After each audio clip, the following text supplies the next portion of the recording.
should Caleb Williams go number one, he just declared for the NFL draft.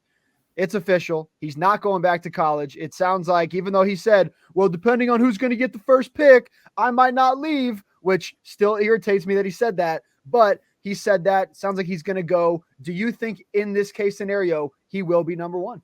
I'm actually really glad that you pointed that out, because I have not seen too many quarterbacks who are looking, to go 1-2 overall come out and say something like that. And I think it's overall indication of his demeanor. I'm just not a huge fan. I'm not that big on Williams, if I'm going to be straight up honest here. Like, I look what he did over there at USC. It looks like he's playing for one man, and that is for Caleb Williams. He's not a team player. He doesn't strike me as being, this emotionally steady kind of guy. It seems like he lets his emotions get, ride the roller coaster. On big wins, big performances, he will be all the way up here. But if he loses, it's that scene where he is freaking crying on the field. It just doesn't bode well for the NFL. I'm honestly looking at another quarterback who's going to be going in the draft.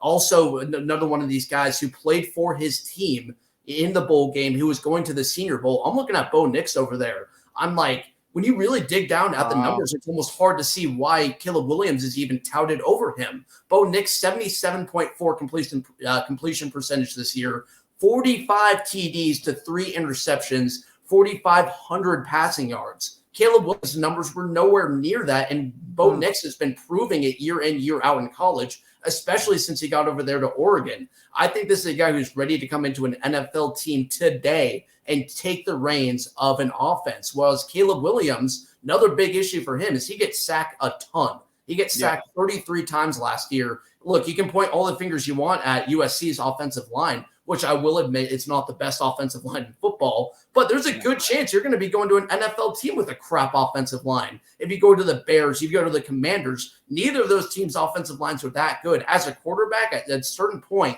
you have to figure out a way, even if pressure's up in your face, if you only have 2 seconds to throw the ball, you still have to figure a way to get it done, and I just don't see Williams doing that. What's your take here? Do you see Williams being the number one take? Do you look at maybe a guy like Drake May, Bo Nix, Michael Penix even? Anthony, first of all, I'm going to go left field here. But before I go left field here, I want to agree with you. And I want to say that I do believe Caleb Williams should not be the number one overall pick. And we're going to talk about that. We're going to have an NFL draft show for you guys. Obviously, we got that Reese's Senior Bowl coming up as well. So a lot of draft lead up is going to be coming out of our show. So please stay tuned for that. But my guy's Bo Nix too. And I think it's so funny that you and I are both so high on Bo Nix, because his name gets thrown around like he's the 3 guy, 4 guy, 5 guy. People are like, oh, it's Caleb Williams and Drake May. I'm not high on Drake May either. I know even you're a little bit higher on Drake May than I am. I think he's a great quarterback. I don't really see him being a thriving NFL quarterback that's going to get clipped up. I can already see it a year from now, somewhere, because I just said that. But I just don't see it. To me, Bo Nix, he fits that mold a little bit better. But once again, I'm going left field here. Chicago Bears, they have the number one overall pick here. I do believe that they're going to move on from Justin Fields, but I don't think that they get a quarterback at number one. Interesting. I think they're going to go Harrison? Marvin Harrison Jr. That's my guy. I'm going to go with him.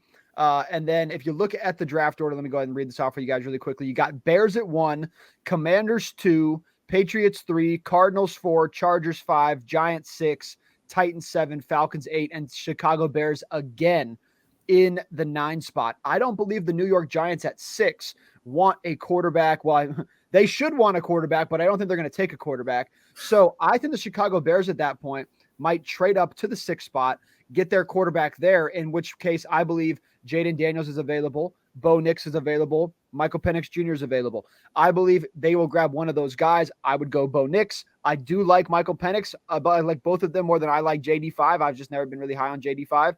He's a college quarterback to me. But once again, I think that they take the number one receiver overall, and I think there's just so many other good quarterbacks. I don't think it's worth grabbing Caleb Williams at 1 and then not getting Harrison, and then your picks again at 9, and the best receiver's gone, and maybe you get a number 2 receiver, but in that case, just take him at 1, get another phenomenal quarterback. I don't think it's a big deal. Not every team between 1 to 6 wants a quarterback anyway. The Chargers definitely don't. So, look, man, that's my case right there. I'm going to say no. I do not believe he's number 1 overall. And honestly, he might not even be the number one quarterback overall for all I'm concerned, let alone the number one overall pick. So I will definitely be opening up my DraftKings and betting against the no. Caleb Williams will not be the first player drafted in the draft